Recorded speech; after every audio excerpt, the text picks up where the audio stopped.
All right, Shalom Israel, we'll get started.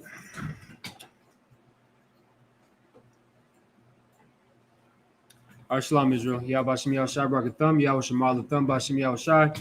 I'm Priest Officer Parag holding down the Feast of Dedication 2021 for the ISUPK out of Arizona. Let's get a load of hand for that. All right, what today is about, we're gonna, we gonna get heavy into it, right? We're gonna be in the book of First and Second Maccabees in the Apocrypha. What today is about is extremely heavy, right?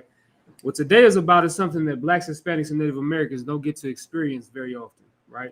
Very seldom do we get to experience victory, right? And today is about victory. Today is a day of remembrance, right? Of us, gaining victory over our adversaries, over our oppressor, right? Like I said, we don't get to experience that very often because we lose so much in life, right? Blacks and Hispanics, we lose at damn near everything that we do. If it's not sports, football, soccer, you know what I'm saying? Basketball, we lose at everything else. But we damn good at soccer. We damn good at basketball, damn good at football, right? Damn good at rapping and singing and all of that. But as far as being able to succeed over our oppressors and over our enemies, we're not able to do that, right? And so today is a day of remembrance when we were able to do that, right? We're going to be in the book of First Maccabees, all right? First Maccabees, the first chapter. We're going to start in the very beginning. So First Maccabees chapter 1 and verse 1. And then whenever you got that, good. Yeah, that's fine. The brother let you out. Right? Yeah, we ain't got no extra. Right, and so just to expound a little bit right before we get to reading, right? One thing about this day, and we are going to read about it. One thing about this day is that it took brave and valiant men to be able to dominate over their enemies, right? So often we see in the Black and Hispanic community that our people are too docile, too scared, right? Too scared to come up against their oppressor. Now, am I saying everybody got to come up in arms against their oppressor? Damn, hell no, absolutely not, right? Because what do you see when our people try to come up against the oppressor with firearms and weaponry? You get the Black Panther, where their leader was, his head was blown in or blown off, or whatever the hell you want to call it, right? Absolutely murdered by our oppressor. And so now imagine what just happened with the NFAC. The NFAC, the so-called Not Fucking Around Coalition, they was like trying to be like the new Black Panthers. They was trying to come up against the oppressor too. What happened with them? Their leader, got caught up. I think it was an extortion charges or something ridiculous. I don't think it was extortion. Something ridiculous, right? Point being is, where are they now? They're nowhere, because they tried to go around all of the Capitol buildings of all of their cities and hold up AR-15s trying to scare the white man. White man ain't scared no goddamn AR-15s. He created that AR-15 and he'll kill you with that and the drone that you can't even see in the middle of the night. You gonna say something? Right, he's blessed with the sword. He's blessed with the sword. Don't expect him to be afraid of you. Now, the difference between then and now is what we're about to read about was the children of Israel having their own land. We had our own land. This is Jerusalem that we're about to read about. And the so-called Greeks came in and overtook it. Right. Absolutely overtook our land. And one brother by the name of Mattathias, he didn't appreciate that very much, because he gave a damn about his people. He cared about his people enough to say, hey, listen, we're going to have to do something about this. Right? Like I said, I ain't going to talk too much, right? We're going to get right on into it, right? So let's read First Maccabees chapter 1 and verse 1. You got it? You want me to get it? All right. First Maccabees 1 and 1. Very, very beginning. First Maccabees chapter 1 verse 1. And it happened after that Alexander, son of Philip, the Macedonian, who came out of the land of Shittim, or Kittim, has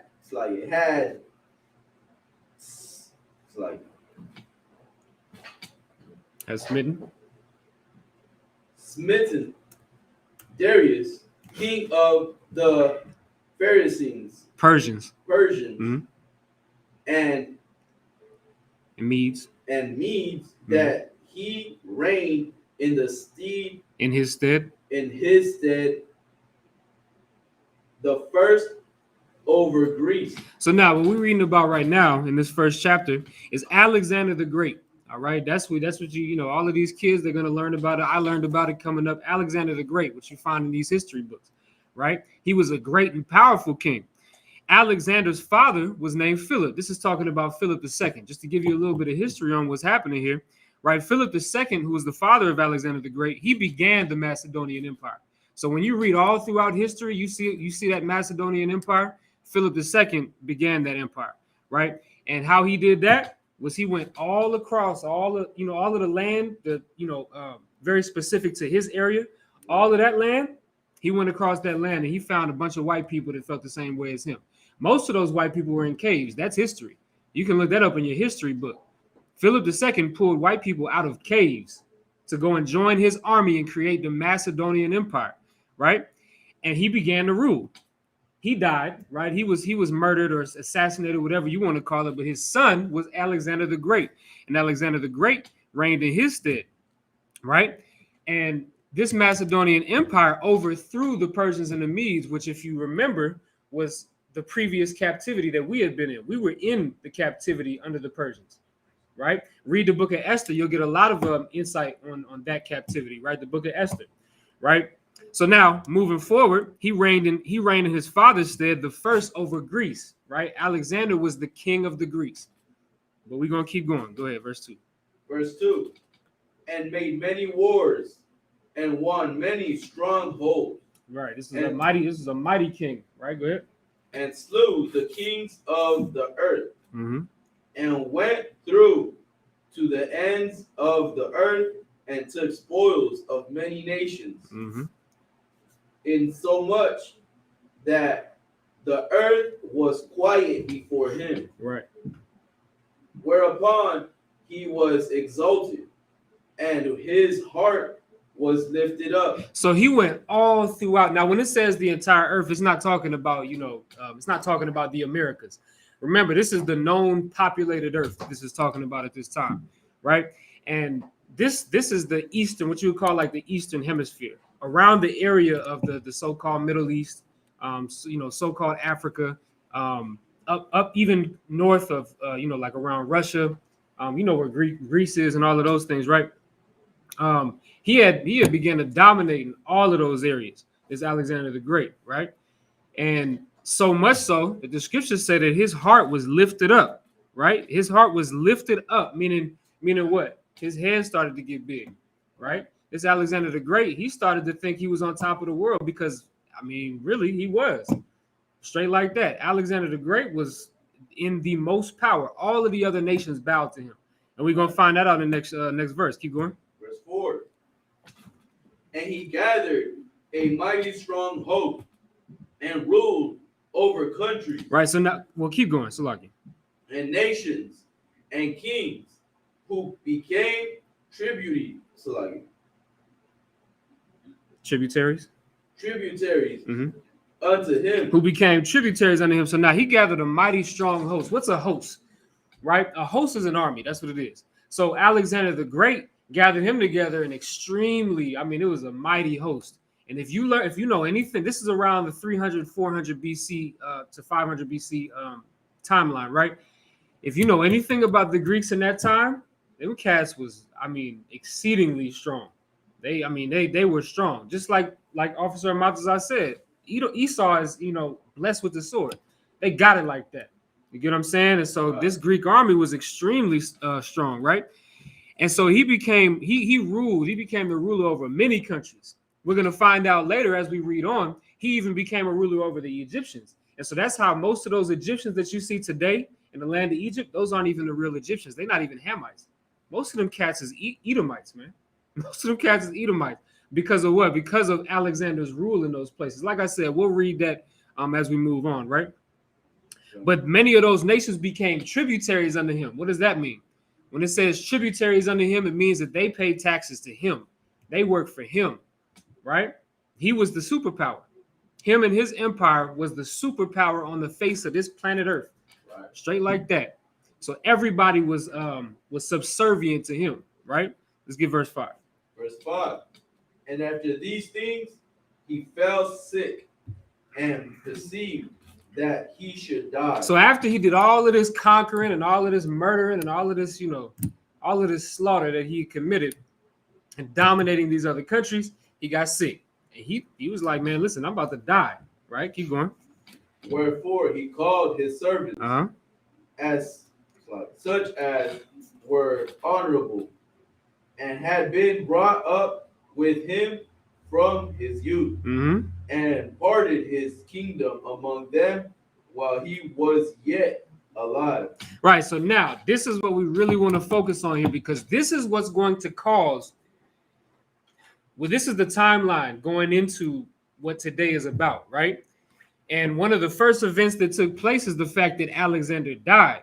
And this is a big event, because the scriptures say that he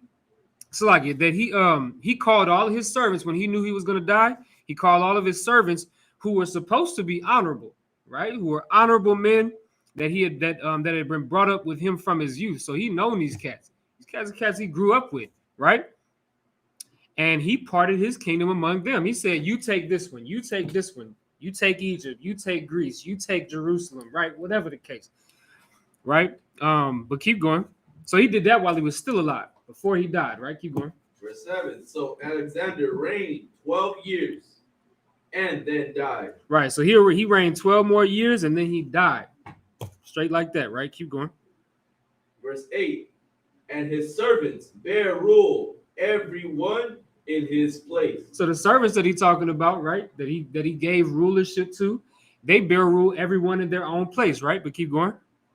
And after his death, they all put crowns upon themselves. They did what? Put crowns upon themselves. So after Alexander died, they put crowns upon themselves, meaning they put themselves in the position that they felt like they should be in the position of, right? Keep going. So did their sons after them. Many years and evils were multiplied in the earth. So now what we got to understand is this is history. I don't know why anybody would not subscribe to the Apocrypha, right? Because this is true history, right? So now there's five, I believe it's five, right? 5 different rulers that put those crowns upon their heads, right? It's Ptolemy. If you go look at the Ptolemy or the Ptolemaic Empire, that was stemmed from the death of Alexander. Ptolemy put himself in that place, right? Seleucus, Cassander, Antigonus, and Lysimachus, right? Now the Ptolemaic or the Ptolemaic Empire controlled Egypt. That's where you get the culture of Egypt today, right? Or the people of Egypt today that are not true Egyptians and not even true Africans, not even true Hamites, right? Because the Ptolemaic Empire took control over Egypt, right? But when they took control over Egypt, they still kept Greek, customs. That's what happened, right? So now, of course, a lot of what you see in Egypt today is not really, true Egyptian culture, right? Egyptian culture, we find out about that in the Bible, right? And that's another story, right? Right. So let's keep going, right? So we're gonna skip down to the 41st verse, all right? So we're gonna move on forward to King Antiochus, who he took rulership in the Seleucid Empire. Remember, I mentioned Seleucus. Seleucus is one of the ones that took power after Alexander died. He had his own empire called the Seleucid Empire, right? And King Antiochus was a king under the rulership of the Seleucid Empire, right? Let's get verse 41. Verse 41. Moreover, King Antiochus wrote to his whole kingdom that all should be one people. So now this is what King Antiochus did. Now, just so everybody understands, these are all Edomites. Alexander was an Edomite. His father, Philip II, was an Edomite. Seleucid is an Edomite. Antiochus, which we're reading about right now, he was an Edomite. These are all Edomites, right? Which is the so-called white man today, right? And so King Antiochus, he wrote to his whole kingdom, right? The whole kingdom that he reigned over. And he said, we should all be one people. All be one people. Now, what does that sound like? Sounds like integration. That's what that sounds like. Right. It sounds like the same thing that the holy so-called Dr. Martin Luther King was the savior of black people. He wanted everybody to integrate. Well, that's what this white man that wanted to destroy us did. He wanted everybody to integrate as well. He said everybody should be one people. Keep reading. Verse 42. And everyone should leave his law. Should do what? Leave his law. For us to be one, now just remember this. Always remember this. For us to be one people and to all be on one accord. I mean, I'm not talking about amongst blacks and Hispanics. I mean, blacks and Hispanics with white people, blacks and Hispanics with Chinese people, blacks and Hispanics with the Arab, blacks and Hispanics with the East Indian. For us to be on one accord, we have to do what King Antiochus is talking about. We have to leave our laws. That's what we got to do. In order to be all, one unified, melting pot, which is what America is, we would have to leave our laws. And what do blacks and Hispanics do? We leave our laws. We stop keeping the commandments of the Most High. We start putting those guys. Look, I was hunting for these damn candles earlier, right? I'm in the candle section of a Family Dollar. I don't see nothing. It was hard for me to find these because what I mostly saw was, the so-called Mother Mary on them little glass candles. And then so-called Jesus, right? The Caesar Borgia on them damn glasses on the candles. That's what you find. Why? Because and you think white people are buying those? White people don't give a damn about those. Those are so-called Mexican, customs to have those types of candles. You get what I'm saying? That's because in order for us to be able to mix in with America, because America's a melting pot, we have to leave our laws. So now we have to get into idolatry because that's what they do. So that's why you got the Mother Mary, and you're gonna burn that, in the crib. I seen so many so-called Hispanics with these shrines. I remember walking into a brother's house when I was younger, because I used to kick it with a lot of Hispanics, right? I remember walking into a brother's house, and when you first walk in, there's a hallway, and when you look to the left, there's this room, and it's like a big shrine of just a big picture of Mother Mary, so-called, right? And then you got like a bunch of rosaries and a bunch of them candles that I was just talking about, right? I'm telling you, listen, and that's like, if that's not idolatry, I don't know what is. Right. I know this brother, he's a Gadite, right? Mm-hmm. On top of the chimney, they have like a little shelf. Well, the chimney is basically the shelf, right? And it's like the Virgin Mary with all the saints, San Judas and the angels and all that. Yeah. So it's like they have all that, basically what you're saying. So like literally almost every Mexican has like where it looks like a big old wall or something like that. Right. Where it's like they built it specifically for that Virgin Mary. Yeah. You know what I'm exactly, saying? You know what I'm talking about? God, yeah. And it's like sometimes though. It's like an indent in the wall, right? Yeah. Yeah, I know what you're talking about. Yeah, like in the front, it's usually in the front or inside the house or either in the back. Right. One of the three. Yeah. Right. Yeah, exactly. And so, but for them to even be, because like people will look at us like we a cult because of the way that we do things. But you telling me you got a shrine to some, to some white woman, because they don't paint Mother Mary as a black woman or a Hispanic woman. Right. They paint Mother Mary. I keep saying I don't even like to say Mother Mary Salaki. They paint Mary as a white woman. You know what I'm saying? They don't put her as a black woman or a Hispanic woman. They put her as a damn white woman with a white baby Jesus. Straight like that. But we the cult, though. But you got a shrine to this white woman in your home. Right. You know what I'm saying? But in order for them to even get into the mindset that that's okay, they have to leave their laws, which is exactly what King Antiochus was, he was proposing. Right? Keep going. Right. So all the heathen agreed according to the commandment of the king. So now all the heathen was like, yeah, I'm with that. And we're going to read it, of course, the Israelites, because we so goddamn dumb, that we agreed as well. Right? Let me give you a little bit of history of Antiochus, just a quick, so you can understand where this is coming from. So Antiochus, he was a king in the Seleucid Empire, like I mentioned. He reigned from 175 BC to 164 BC. So that's around 11 years that he reigned. He reigned for 11 years straight, right? And his surname, this is the kicker, his surname, which is like what you would call like your last name, was Epiphanes. Anybody know what Epiphanes means? Not like what you would think today, right? Epiphanes, right? Epiphanes means God manifests. So his surname or his last name is basically like I am God, right? That's how he acted. That's how he moved upon the face of the earth. He acted like he was God, straight like that, right? But let's keep going, right? Let's get verse 43. Verse 43. Yea, many also of the Israelites. Of who? Of the Israelites. Go ahead. Consented to his religion. What does that sound like? We just read. We just had a whole conversation about that, right? Many of the Israelites also, they consented to his religion. Notice that how in the ISUPK we tell you that we don't serve no religion. This isn't a religion. Hebrew Israel. Some people try to say Hebrew Israelism. Like that's like they're trying to make it like a religion. This isn't a religion. This is just our culture. This is just our culture, and we go into this Bible and we follow our culture. That's it. That's as simple as that. Straight like that. So this isn't a religion. But King Antiochus, which is just like any other oppressor that we've been under, he told us that we all got to be on one accord. We all got to be one people, and we all got to serve one thing, one common thing, right? And many of the Israelites consented to that and consented to that religion, right? Keep going. Right. And sacrificed unto idols and profaned the Sabbath. You know what you're doing in the Christian church, right? Every first Sunday of the month. Some people do it every Sunday, right? But your so-called communion, right? That's you sacrificing the idols. When you take that damn cracker, them nasty ass crackers that you're supposed to be putting in soup, you take one of them crackers and you put that in your mouth and you drink the grape juice, you sacrificing on the idols, man. That's what you're doing, right? Because you saying that this is for the Lord, but your Lord is not the Most High, and it's definitely not Jesus Christ. So your Lord must be something else.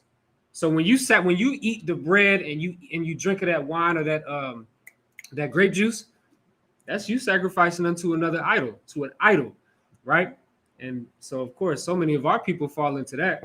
So many of our people do that every week or every other week or whenever they do that, right? That whole communion thing. But why do they do that? Once again, because that's like law here. Like Christianity is law in America. You know, like the foundation of America is Christianity. That's what this place is founded on. It's founded on Christianity. When Columbus came over here and murdered 77 million Native American Indians, so-called, right?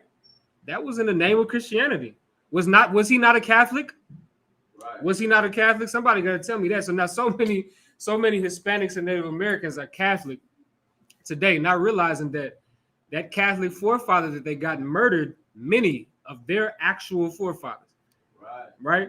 And so, you know, but that's of course what this what's happening here is the same thing that happens with our people.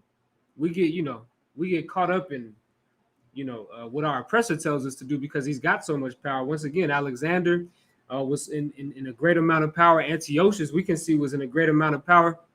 When they tell you to do something, you just do it. like how many of us grew up Christian just because, our oppressor told us to do it? You know what I'm saying? Like we grow up this way because our oppressor tells us to, right? But let's keep going, right? Let's get 44. Verse 44. For the king had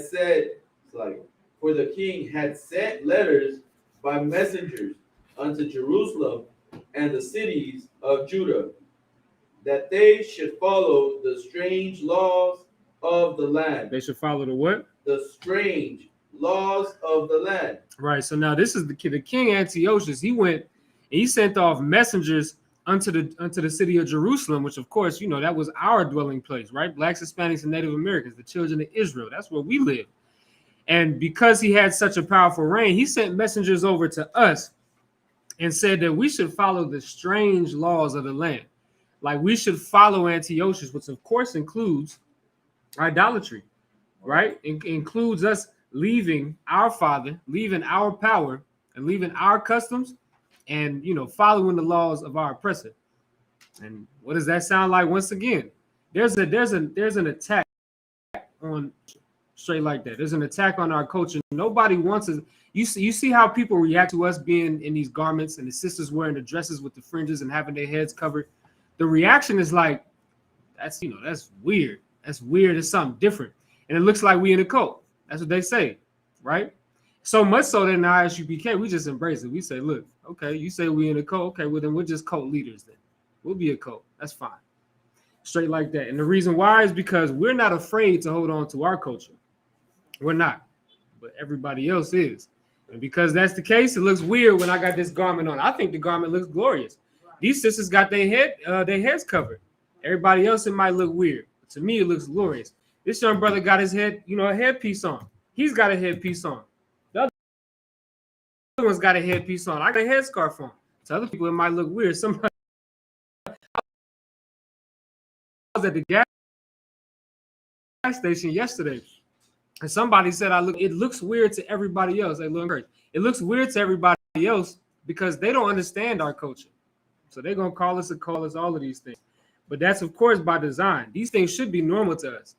And so much so it's crazy because when we go out, we might be in our garments, or we might have our headpieces on, and that's normal to us. So it'd be like, it almost be shocking when other people look at us funny, like, why are they looking at me? I got something on my face or something like that, right? But in our reality, it's just because we have been accustomed to our culture, because we have the truth. Everybody else looking at us like, I walked into the Family Dollar earlier, right? And I got big fat yellow fringes on my pants. I saw this cat looking me up and down. I'm thinking he wanted some fun. I'm like, damn, like it's like that. I ain't done nothing to you, but then I'm like, oh, he looking at me because of the fringes on my pants. You get what I'm saying? So it's abnormal what we do, but in relation to our culture, it's absolutely normal. It should be like this, right? But let's keep going. Verse 45. Verse 45. And forbid burnt offerings and sacrifice and drink offerings in the temple, and that they should profane the Sabbaths and festival days. Right, the festival days is the feast days, right? When you go into Leviticus, the 23rd chapter, all of those feast days, the Feast of Tabernacles, the Feast of Passover, all of those feasts, right? The Feast of First Fruits, all of those feasts, they basically told us that we can't do those things anymore. We got to now celebrate the King's Feast. And we all know, if you go into the history of the Greek Empire, their feast days were orgies. If anybody doesn't know what an orgy is, good, right? But point being is, they were disgusting feast days we had to follow instead of our own, right? Keep going. Right. Verse 46. And pollute the sanctuary and holy people. 47. Set up altars and groves and chapels of idols, and sacrifice swine's flesh and unclean beasts. So now we all know, right, in the sacrificial law, according to the Most High, when we would sacrifice to the Lord, what would he require?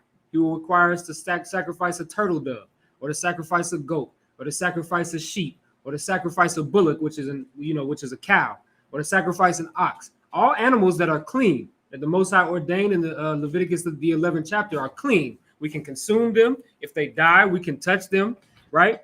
Those are all clean animals. But those are the only animals that we were allowed to sacrifice on the altar as free will offerings, as sin offerings, or whatever the case, right? But now King Antiochus was having us sacrifice unclean animals. So swine's flesh, right? Which, of course, we understand in Leviticus, the 11th chapter, is very specific on the fact that we can't eat swine's flesh, nor can we even touch a dead pig. You can't even touch a dead pig. If you do, you're unclean. That's how unclean a pig is. But yet, Antiochus had us sacrificing pigs on the altar of the Most High, a holy altar unto the Most High, right? And that's the type of wickedness that they had us in. They made us go directly against our power, and they know exactly what they're doing. I don't know if you can recall what that scripture is, right? Where the Moabite king and his you know what I'm talking about? Yeah, it's in Judith. Yeah, it's in the book of Judith. Yeah, you got it? Yeah. Go ahead and read that if you could. Judith chapter 5, verse 20. Now, therefore, my Lord and governor, if there be any error in this people, and they sin against their God, let us consider that this shall be their ruin. Right. So now, if there be any error in this people and they sin against their God, let us consider that this is their ruin. Meaning, if they sin against their God, they don't have no more protection. Simple as that. Right. But keep going. Right. And let us go up, and we shall overcome them. Right. But if there be no iniquity in their nation, let my Lord now pass by, lest their Lord defend them, and their God be for them. Right. So Is it more than that? God. Go ahead. And we become a reproach before all the world. Right. And listen, man, that's true. Like when we serve the Most High, the Lord is going to be with us so that way nobody can come up against us. Absolutely nobody could ever come and destroy us. But that's in Deuteronomy the 28th chapter. That's a basic scripture. When you find out you're an Israelite, you know Deuteronomy the 28th chapter, right? If we serve him, verses 1 through 15, the Most High is going to protect us. But if we don't serve him and we go away from his laws and statutes and commandments, he's going to let us get destroyed by our enemies. And we find that all throughout the Bible. And that's exactly what this Antiochus, he knows that. You think the first time that this happened was in the book of Judith? You get what I'm saying? This happened in the time of the Maccabees as well, in the time of the Greek Empire, right? They knew that if they could get us to sacrifice swine flesh in the Lord's temple, on the Lord's altar, oh yeah, the Lord ain't gonna be with these niggas no more. They knew that. They knew that if they could get us to sacrifice unclean beasts on the Lord's altar, we'll piss the Most High off so much that the Greeks ain't got to do a goddamn thing. The Lord will just kill us himself. And they understood that. It's like finding out what Samson's weakness God. was, and now they found out, what Israel's weakness was. Damn right. So it's like, now push that on them. Right, exactly. That's exactly what it is. They found out our weakness. They knew our weakness. Listen, why do you think that why are things going the way they are for blacks and Hispanics in America today? You think these people don't understand our weakness?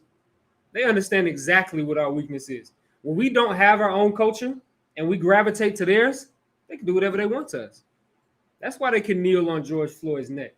You get what I'm saying? That's why they can murder Michael Brown in the street. That's why they can murder Jacob Blake. And that's also why they can let Kyle Rittenhouse go free. That's why they can also let, all of these white killers, Derek Chauvin, all of these people get off with such a terrible, you murder somebody, you would expect a life sentence. These cats are going to jail for 10 years, 5 years, 8 years, right? You got to understand that these people understand you. They understand that you need to have your own culture. That's why they take it from you, right? But let's keep going. We in First Maccabees 1 and 48. 48. First Maccabees chapter 11, verse 1, chapter 1, verse 48. That they should also leave their children uncircumcised and make their souls abominable with all manner of uncleanness and profanation. Come on. Listen, they said you can't even circumcise your son no more. That's a law in the Bible. In the Bible, it's one of the first laws that was given to Abraham, right? That your son must be circumcised on his 8th day of life, right? On the 8th day after your son has been born, you must circumcise the foreskin of his genitals, right? And because that's the case, that's something that's been kept in Israel. But Antiochus is like, to hell with that. We're not doing that no more, right? Why is he doing that? Because he wants us to leave our God, leave our power, right? Keep going. Right, verse 49. To the end they might forget the law. So they might what? They might forget the law. Go ahead. And change all the ordinances. This is the proper way to conquer a people, to dominate a people, by making them forget who they are and who their God is. Straight like that. He did all of these things not because, not just because he felt like, oh, no, it ain't no reason to get circumcised. Nah, he did that for a specific reason, because that was our law. He wanted us to, like in the 49th verse says, to forget the law. He wanted us to forget our law, our God, and that's the proper way to conquer a people. How do I know? Because I live in America. That's how I know. That's how I know that's the proper way to dominate and conquer a people, because I didn't know who the hell I was. None of us in this room knew who the hell we were when we were born, right? Most of the people that come into the truth, they come into the truth, meaning they didn't know who they were before they came into the truth, and we taught it to them, right? And then Most High in Christ for ISUPK, because in 1969, the Lord set up 7 men to bring out the truth to these people, because before that, niggas was following the Jewish man. Right. You know what I'm saying? Like, it's as simple as that. So we didn't know who the hell we were, man. And that's because of our oppressor. And that's what Antiochus knew thousands of years ago. That's what he knew thousands of years ago, that if we could forget our God, forget our law, that we would also forget who we were, and that we wouldn't serve our God. We would serve him. Because if we serve in our power, our God, we ain't got no room to serve no man. And they knew that. So he had to move the Most High out of the way. And with our dumbasses, he was able to do it easily. Right? But keep reading. Right, verse 50. And whosoever would not do according to the commandment of the king, he said he should die. If you didn't do what he said, he was going to kill you. That's your slave master, man. That's exactly what your slave master did to you. If you didn't listen to your slave master, you got killed. You got killed, and I don't even want to get into some of the terrible, horrible tactics that they had, because they always, like, death ain't always that bad. I'd rather die than leave the Most High, leave the truth, or whatever the case, right? Some cats ain't even that strong, but death is, it can be easy. Sometimes it can just be like that. You get your head cut off, that's it. But what happened in slavery in America, these brothers was getting they genitals cut off. These cats was getting disemboweled. These cats were going through some terrible things. That's what we went through, right? And we'll get to read in a little bit that same thing was happening here in this time, in the time of the Greeks, right? So whoever didn't do according to the commandment of the king, they died, right? Verse 51. In the self same manner wrote he to his whole kingdom, and appointed overseers over all the people, and commanding the cities of Judah to sacrifice city by city. So you got to understand this about this king Antiochus. His main focus was on the Israelites. His focus was on the Israelites and getting the Israelites to be subservient to him, right? Because our God is the only true God. And I'm going to let y'all in on a little secret. Everybody knows that. Nobody really believes that Buddha is real. Nobody. Nobody believes in that damn Buddha. You get what I'm saying? That's just an idol. That's, what, and if you ask a Buddhist what Buddha means to them, if they believe that that's a real God, they won't tell you that they believe it's a real God. They'll believe that it's spirituality. That's what Buddha represents. So you know where their God is? In their head. They don't even believe in the gods that they claim to serve, right? And when you go back into this Bible, a lot of these cats, they were proving that their gods were false. If you go back into the book of I believe it's First Chronicles. It may or may not be First Chronicles, where Elijah went up against a bunch of prophets of Baal. Baal was a god that everybody was serving. Our people were serving it. The Moabites, the Ammonites, everybody was serving the god of Baal. And he went up against a bunch of prophets of Baal, and they thought they trusted in Baal, right? But when Elijah put him to the test, they wasn't, Of course, that's one of my favorite scriptures. Elijah said, "You called on your God, but where is he? Maybe he's sleeping. Maybe he's taking a nap, or maybe he's on a journey and he can't hear you right now, right?"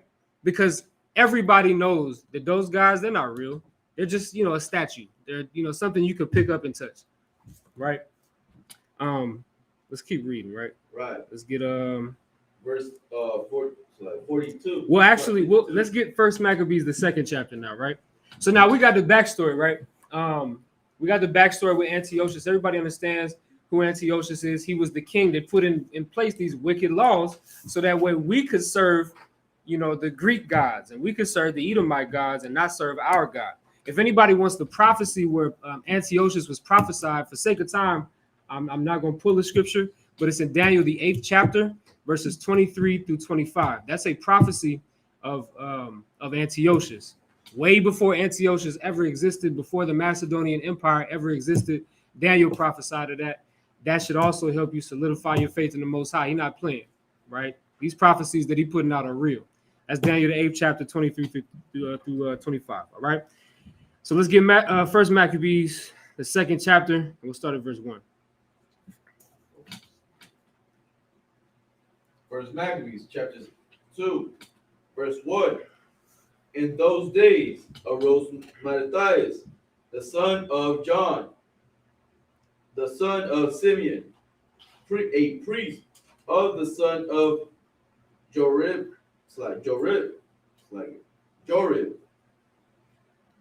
from Jerusalem and dwelt in Modin. So now this is when it says in those days, it's talking about in the days of Antiochus, in the days where everybody was sacrificing to false idols. When they used the Most High's altar to sacrifice pigs on that thing to false gods. That's the days that we're talking about. And in those days arose Mattathias. Mattathias was a mighty man that we're about to read about, right? Let's skip for time's sake. Let's get to verse 6. Verse 6. And when he saw the blasphemies that were committed in Judah and Jerusalem, he said, "Woe is me." He said what? Woe is me. Go ahead. Wherefore was I born to see this misery of my people and of the holy city, and to dwell there when it was delivered unto the hand of the enemy,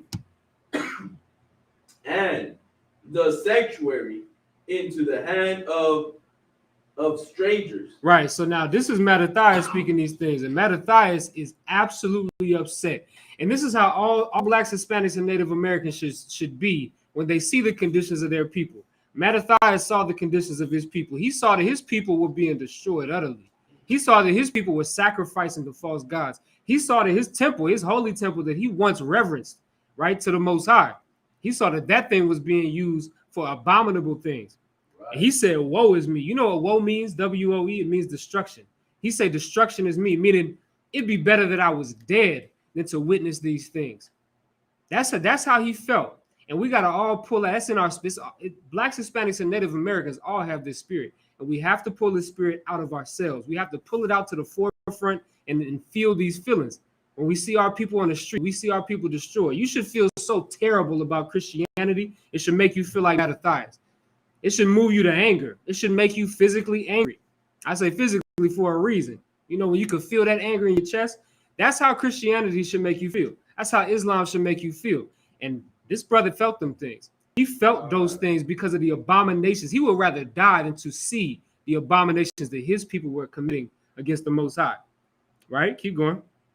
Verse 8. Her temple is become Salakia. Yes, Salakia. No, that's right. Wherefore, as I born to see this misery of my people and of the holy city. No, you read that. Oh, okay, yeah, you read it. No sweat. Verse 8. Verse 8. Her temple is become as a man without glory. Right. So her temple is become as a man without glory. Remember, the temple of the Most High is the most holy place. What the scripture would call the holiest of holies. That's what the scripture called the temple of the Most High. That's the thing that should never be profane. Right. Right? Keep going. But it became as a man without glory. Keep going, Slide. Right. Her glorious vessels are carried away into captivity. Mm-hmm. Her infants are slain in the streets. Her young men with the sword of the enemy. Mm-hmm. What nation has not had a part in her kingdom and gotten of her spoils? All her ornaments are taken away. So now he asked the question. He said, "What nation have not had a part in her kingdom and gotten of her spoils?" Mattathias knows his history about the children of Israel. He knows that we've been in more captivities than you can count on one hand. Right. You get what I'm saying? We've gone through so many captivities, and each one of these captivities, we were destroyed this same way. This same way, but in a different way. For instance, the same way that they was destroyed today, these brothers and sisters knew that they was Israelites. They knew that they was Israel. They knew that their God was the Most High Yahweh. They knew that. Now we're being destroyed in America today, not knowing that our God is the Most High Yahweh. You get what I'm saying? Not knowing who our God is, not knowing anything about the law, right? But we're destroyed in the same way because we knew at this time that we were sacrificing unto false and strange gods. We knew it. We were doing it willingly. Now we do it, I won't say willingly or unwillingly. I won't say it like that. But we do it whether we know it or not. Because for a lot of us, we grew up thinking that Jesus Christ was white. We really thought he was white. You know what I'm saying? Like I said, a lot of the so-called Hispanic brothers and sisters look at that Mother Mary as a white woman and have them shrines set up to her. Right? Same thing with the Judites. goddamn Jew. Matter of fact, I ain't even gonna touch it. The Judites got it bad too. But the so-called Jamaicans with the Haile Selassie, that's a goddamn Ethiopian. You worshiping an African. Goddamn. You took it a step further and worshiped the Hamite over the Most High God, man. That's crazy. But brothers and sisters do these things because we just don't know no better. And the problem is we don't want to know no better. Because when we on them street corners in all 50 states across America and in Cuba and all of these places, right? In Jamaica, where there's like the biggest, Rastafari movement. It might be, I don't know if it's Jamaica or Trinidad, but they got a crazy Rastafari movement, right? We on the street corners teaching this truth, and they don't want to hear it. So that's the biggest problem, is that they don't want to hear these things. So we going through the same thing that we went through 2,500 years ago, and this time that we're reading about is the same thing we're going through now. And it seems like we don't never learn. But this day is to make you remember. Like, this day is to make you understand that you don't have to serve those false gods. That there's a power that's above you and above all of these other nations that's going to protect you and going to give you what you need. But you're going to have to serve him first. And this brother Mattathias knew what the hell it meant to serve God. That's what he knew. If he didn't know anything else, if he didn't know math, science, or social studies, he knew that the Most High was the one God that was true. And he couldn't play with him. Right? Keep going. All her ornaments are taken away. Of a free woman, she is become a bond slave. And behold, our sanctuary, even our beauty and our glory, is laid waste, and the Gentiles have profaned it. To what end thereof? To what end therefore shall we live any longer? It sounds like he's just complaining, right? Hold for me if you could. Hold that, but give me Ezekiel 9. It sounds like he's just complaining, but we have to understand that what this brother is going through is the Spirit of God. This is the Spirit of the Most High moving through this brother. For him to be upset like this about these things going on, because most niggas don't give a damn. They don't give a damn about crackheads and, and all of these, all of these terrible. They don't give a damn about the murders in Chicago, in St. Louis. They don't give a damn about the things that's going on, all of the drug abuse. They don't care about these things. But the real true Spirit of the Most High is for you to see these things and witness these things and say, man, I'd rather die than see this. This hurts me to my core. If you don't feel like that, you got to reevaluate yourself. And sometimes we all got to reevaluate. But we got to get this spirit that this brother had, because this is the Spirit of the Most High. Ezekiel 9:4, if you could. Book of Ezekiel, chapter 9, verse 4. And the Lord said unto him, go through the midst of the city, through the midst of Jerusalem, and set a mark upon their foreheads, upon the foreheads of the men that sigh and cry for all of the abomination that be done in the midst thereof. You know what that mark is? That mark is for the Most High. When you get that mark on your forehead, that means that the Most High is going to remember you when he sends Christ down. When he sends Christ down here to destroy all these nations, a lot of our people are going to be destroyed too, because we didn't want to listen to the Lord. But the mark that this brother is going to put on you is going to show the Most High. Now, this is one of the ones that actually gave a damn about his people. This is one of the ones that actually cared. And how did you show that you care? Because you sighed and you cried for the abominations that was done in the midst of your people. And that's what Mattathias had, man. He had that mark. He absolutely had that goddamn mark on his head, because he gave a damn. He would rather die than experience this terrible act that was being committed against his people. Some people don't look at, like, I know we all know this. We in the truth. When you look on some of these videos, right, of these camp speakings, and we've had the same experiences down here, right? When we talk about pork and all of these things, people don't be giving a damn about pork. You telling me this would come out of their mouth. You telling me that God cares what I eat? God's not going to accept me if I eat pig, if I eat crab. And we tell him, hell no, he's not going to accept you if you eat pig or you eat crab. He told you not to eat it. You being a disrespectful son. You gonna say something? I was gonna say it almost sounds like they almost want to say too, like, what kind of God is that? Right. When they ask a question like that, like, what kind of God is that? It's like, really, they're looking for a God of their own pleasure. You know what I'm saying? It's a lie. No, damn, that's what everybody. That's why you choose Christianity. Why is everybody a Christian? Because you can be whatever you want to be. There's a Christian church somewhere that will accept you. I bring this up all the time. If you go, we live out in Phoenix. If you go up 7th Street and you get to around the Camelback area, right? There is a church with a flag, with the rainbow flag. And when you go in that church, if you're a homosexual, you can be a part of that church. You know why? Because the pastor there is a lesbian.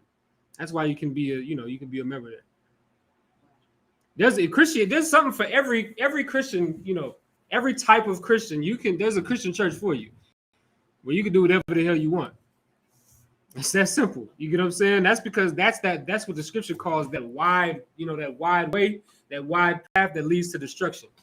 But it's a very small path, because in here you can't do a goddamn thing. You might as well just lay down and go to bed.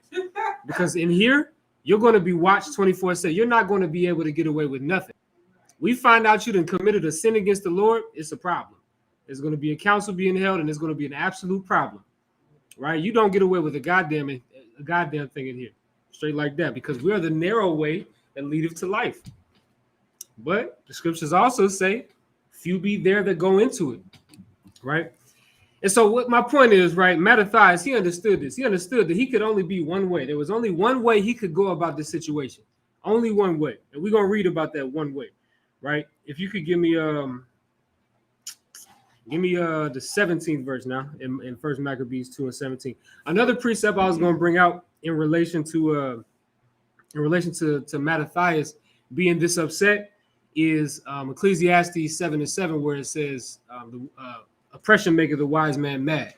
He saw the oppression that was happening to his people. He became angry. He went goddamn crazy over that thing. And like I said, we'll read about it, right? But I just want everybody to have that precept too, because I was going to bring it, but just for sake, I got so many scriptures.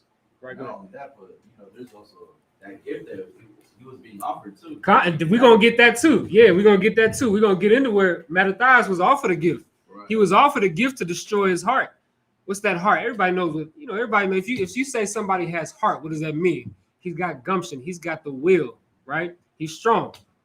But there's a gift that might destroy somebody's strength. You know what I'm saying? But we're gonna find out that Mattathias, he had much more strength than any oppressor could offer him a gift for, right? Let's give verse 17. Verse 17. Then answered the king's officers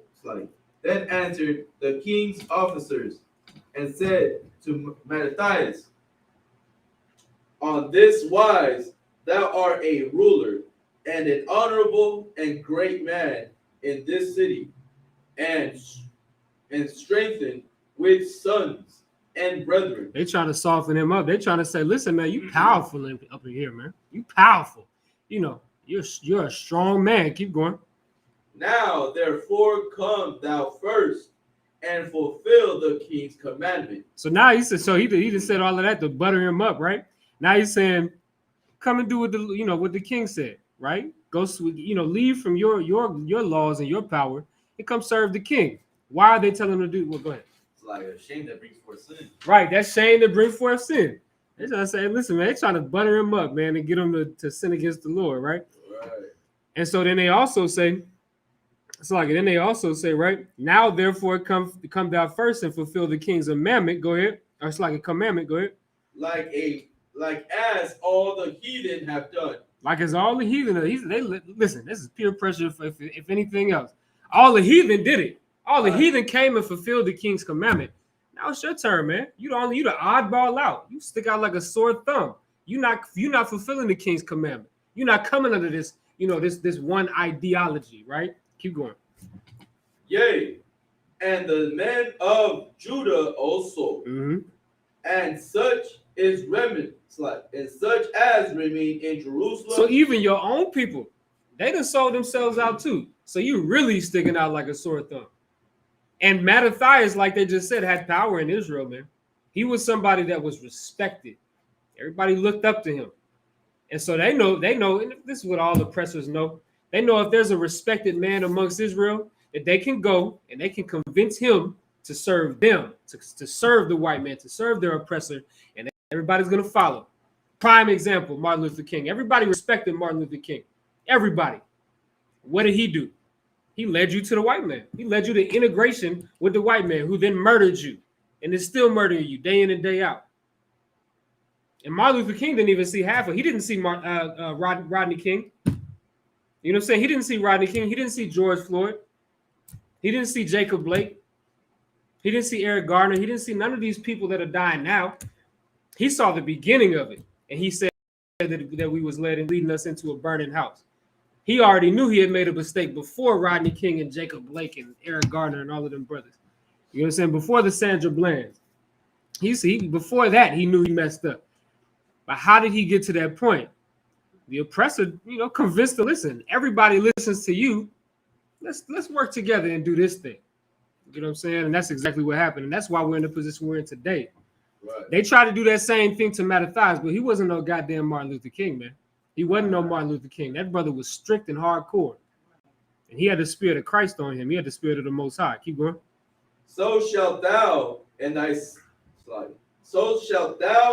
house be in the number of the king's friends, and thou and thy children shall be honored with silver and gold and many rewards. He said, listen, man, if you follow the king's commandment and you do, exactly what the king wants, you tell everybody, stop keeping the Sabbath, stop circumcising your sons, right? Stop keeping the law, start sacrificing the idols. You're gonna be a friend of the king. You're gonna be a wealthy man. You're gonna have a hierarchy. You're gonna have a position in this kingdom and all of that, right? Which is Christ was, he was faced with that same thing. Satan said, listen, if you break this fast right now, you stop serving God, I'll give you all of these kingdoms. He took him on a big hill, and on that big hill, he saw many kingdoms of the earth. Satan said, if you just stop serving God, I'll give you all of these kingdoms. But of course, Christ wasn't going for that. And that's why I say Mattathias had the spirit of Christ, which is what we all should have. We should all strive to have the same spirit. Don't matter what some, oppressor that has all of the power in the world offers you. He said, to hell with that. We're going to get his response, right? This is an excellent response, and this was a One West response. You see the way that we act here in the ISUPK, we get it from stories like this. We get it from Christ. We get it from Mattathias. We get it from all of these brothers that when they were faced with these types of questions and these types of, inquiries and these types of situations, the way that these brothers respond now. Let's get Mattathias' response in verse 19. Verse 19. And Mattathias answered and spake with a loud voice. With a what? With a loud voice. Listen, man, he didn't speak like no punk. He didn't say, well, I don't know, but no, he ain't do none of that. He spoke the hell up. He wanted to be heard. Keep going. Though all the nations that are under the king's dominion obey him and fall away everyone from their religion of their fathers and give consent to his commandments. Even though all the other nations, all of the heathen you just told me about, they just said the heathen are doing it. And they also said that the children of Israel are doing it, right? I don't give a damn what they're doing. Keep going. Yet will I and my sons and my brethren walk in the commandment of our fathers. Listen, man, we don't give a damn about being the oddball. We don't give a damn about being different. We are different. Look at the way we dress. Look at the way we talk. Look at the way we act. We're different from all of these other people, but we don't give a damn about it. We don't care if the white man acts this way, if ours in the world act this way, if everybody else acts a different way. We don't care about that. Because what we're going to do is we're going to focus on what the Most High wants. Not what y'all want. We don't give a damn about what they want. If listen, man, if our president had it the way that they really wanted it, we'd all be walking around here homosexuals. Every man would be walking around here a blatant homosexual, talking with got the hand like this and all of that. That's how they would be. And they'd have all of our women being lesbians.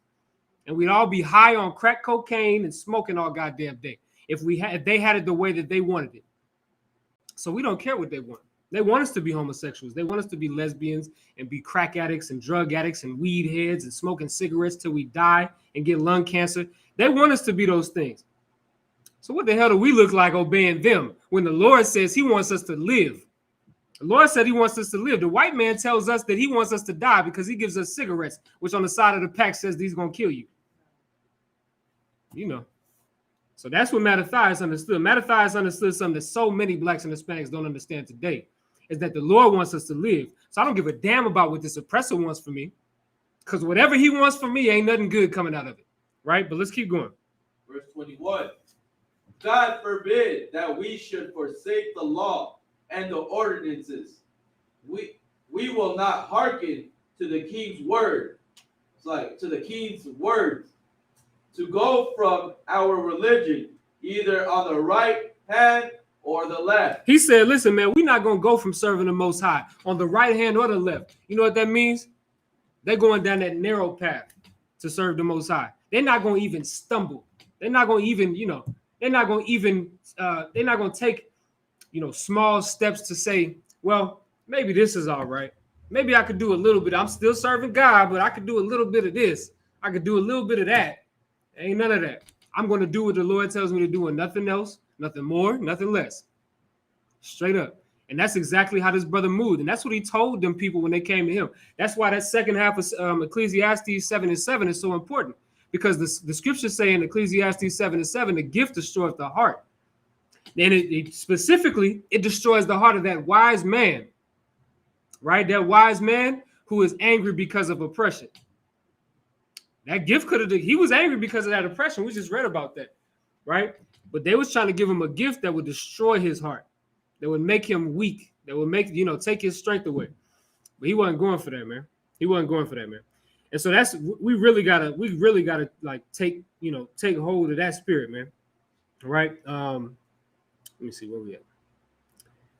Let's move to okay, yeah, we can get 23. Right. Yeah, let's get 23. Verse 23. Now when he had left speaking these words, there came one of the Jews in the sight of all to sacrifice on the altar, which was at Molden, according to the king's commandment. So now let's really get into the story, right? So now there's a brother. This is an Israelite that's coming to sacrifice on the Most High's altar according to the king's commandment. There's a brother that's going to sacrifice something profane on the Lord's altar, right? Keep going. Which thing, when Mattathias saw, he was inflamed with zeal, and his reins trembled. Neither could he forbear to show his anger according to judgment. Listen, man, I want y'all to understand something, right? This scripture says that he was inflamed with zeal, and his reins trembled. You know what your reins are? R-E-I-N-S. Your reins is your control. How do you control a horse?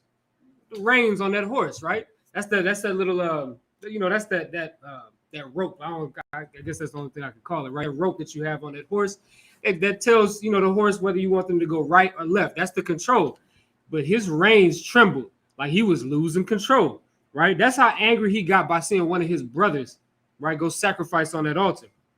So much so, said neither could he forbear to show his anger according to judgment. He couldn't even hold back his anger, and he definitely couldn't hold back the judgment that brother deserved, right? Keep going. Wherefore he ran and slew him up the altar. So now he saw this brother on the altar sacrifice something profane to the Lord, and he ran up to him, and he slew him, meaning he killed him. He killed him because that cat right there was sacrificing something profane to the Lord. He was disrespecting the Most High. And Mattathias had such a disdain for disrespect against the Most High, he ran up on that cat and killed him. Right? Keep going. Also, the king's commissioner, who compelled men to sacrifice, he killed at the time, and the altar he pulled down. Right. So now, listen, man, this brother was upset, man. Anybody know about the rage of a Black and Hispanic or a Native American man? It's something else. And this brother got that rage running through his veins right now because of the disrespect that these cats was bringing against the Most High. So not only did he kill the cat that sacrificed on that altar to something profane against the Most High, but he killed the king's commissioner, the cat. Remember we read about the messengers earlier? The messengers that sent out to the people to leave their own laws and to serve Antiochus. He killed that cat too, right? Keep going. Thus dealt he zealously for the law of God, like as Phinehas, go ahead. Like as Phinehas did in Zambri, the son of Salam. Right. So he dealt zealously for the law of God, man. He dealt zealously. That's what that zeal. That's that zeal we talk about all the time. This brother had real zeal to serve the Most High. He dealt zealously for the law of the Most High. That zeal drove him to kill these cats, man, because they were disrespecting God. Keep going. And Mattathias cried throughout the city with a loud voice, saying, whosoever is zealous of the law and maintaineth the covenant, let him follow me. Right. So he said, listen, he said, if you are zealous to serve God, if you're willing to put the Most High over your own self, if you're really willing to do what the Lord requires of you, then come and follow me. Now, when did he say this? Right after he just killed these cats. He just killed this cat, slew him on the altar of the Lord. And man, if that don't put something in your spirit, I don't know what will, because that's how much he cared. Remember, we read in the book of Ezekiel, the 9th chapter, that the Lord is going to set a mark on those that sigh and cry for the abominations that are done in Israel. We have to have that spirit, man. And that's what this day should really be about. This day, of course, is a day of dedication and rededicating the temple unto the Most High, right? But also, you got to remember that this spirit that Mattathias had, the Lord wants that same spirit on you. And we're going to see the same spirit that Mattathias had, he passed down to his sons, which is what you should do. If you got that spirit of the Lord, you should pass down that spirit to your sons, to your daughters, and you should pass that down, because nobody else is going to do it, because the school system is going to try to get your kids to be homosexuals. The school system is going to teach your children that Columbus came over here and had friendship with the Native Americans. The school system is going to teach you that the transatlantic slave trade, where we were raped and murdered, was when, that was the transatlantic migration. That's what they're going to try to teach you. So if you're not going to teach your children like Mattathias taught his children, which is what we're about to find out, then you're not doing them no good. You worth nothing. It's that simple, right? We have to teach our children the way that we're about to read that Mattathias, right, taught his children, right? Let's go to... Give me 1 second, Salaki. I got another show. I was going to skip ahead, but we got a little bit extra time. So give me...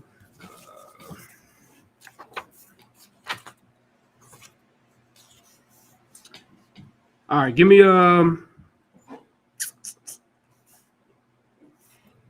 first Maccabees 2, and let's give verse 49. First Maccabees chapter 2, verse 49. Now, wherein the time drew near that Mattathias should die, he said unto his sons, now hath pride and rebuke gotten strength, and the time of destruction and the wrath of indignation. So now this is the time. Like, listen, Mattathias, he's about to die, man, and he's talking to his children, right? Because all a man has when he dies is his children. That's it. You know what I'm saying? That's his legacy, is his children. And so now and of course, because he's in the middle of a goddamn war. Remember, Mattathias incited a war against the Greeks, right? So who's going to go on and continue on? His sons. So he's about to die. He said, now hath pride and rebuke gotten strength, and the time of destruction and the wrath of indignation. He's saying now it's time to get to work. That's what he's telling his sons. He's telling us time to get to work. Keep going. Right. Verse 50. Now, therefore, my son, be ye zealous for the law, and give your lives for the covenant of your fathers. Listen, man, Mattathias ain't died no punk, man. When he died, he told his children, you need to be zealous for the law. We just read where Mattathias was zealous for the law. What did he do when he was zealous for the law? He got to killing, man. That's what he did. He got to killing all of those people that blaspheme the Lord. He got to killing, and he incited a war. Now he's telling his sons to do the same thing. He's saying that you need to be zealous for the law. Read that last part again. And give your lives for the covenant of your fathers. Now, how many of us are willing to do that? How many of us are willing to die for the covenant of our fathers? How many of us are really willing to do that? See, because I say this all the time, so many people can say, oh man, if this was to happen, I'd do this. That's a lot of people are willing to say that, because being able to speak is a lot different than being able to go through things, actually experience them. You might be able to say, yeah, no, I'm willing to die for God. And then what happened? As soon as when we go to 2 Maccabees, the 7th chapter, or the 11th chapter, it's like where the 7 sons and their mother were murdered and tortured for keeping, for not eating that piece of pig, eating that piece of pork. A lot of y'all cats, I'm not in the truth. I'm sure we all would hold it down, but a lot of cats outside of this truth, they will fold and crumble. All I got to do is eat this little piece of bacon or this little piece of pork, and you're not going to tear my arms off like I just saw you do to my brother? Oh, I'm eating that. That's what a lot of us would do, man. But in the truth, we can't be that way. In the truth, we need to stand firm for the Most High. So that might mean that somebody going to come up against you like this cat did, right? Just like this cat did, where he said, if you don't disobey your God, if you don't leave the law of your fathers, you're going to die. That's what he said. We just read that. We'll probably got enough time to be able to get where women were murdered by the king because they circumcised their son. That's the type of unlawful, unrighteous laws that they had set in place. Because who cares if you circumcise your son or not, right? Who cares? Who should actually give a damn about that? Other than if you care to destroy the laws that we have, because that's our law. But women were getting murdered for that. And the babies that was getting circumcised, they were hanging those babies by the rope. Little babies. That's what these Grecians were doing. The same thing we're reading about. Like I said, we might have a little bit of time to be able to get into it, but that's what was happening. Now, how many of us are willing to say, I'm going to circumcise my baby no matter what? And if somebody come after me, I'm going to fight to the death, but I'm never going to give up the laws of the Most High.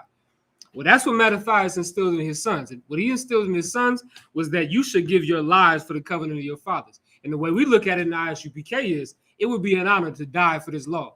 That's right. It'd be an honor to die at camp or some man. Listen, man. Right. It would be an honor to die if somebody come up against us for teaching the word of the Most High God and upholding our laws, our statutes, our commandments that our forefathers died for. What the hell I look like being afraid of some white man or some Jake in the world trying to come at me, trying to kill me, when I read in this book how so many of our forefathers were murdered and tortured for keeping the law of the Most High? What would I look like if I just said, no, man, I got to get that up. I'm good. Save my life. What would I look like?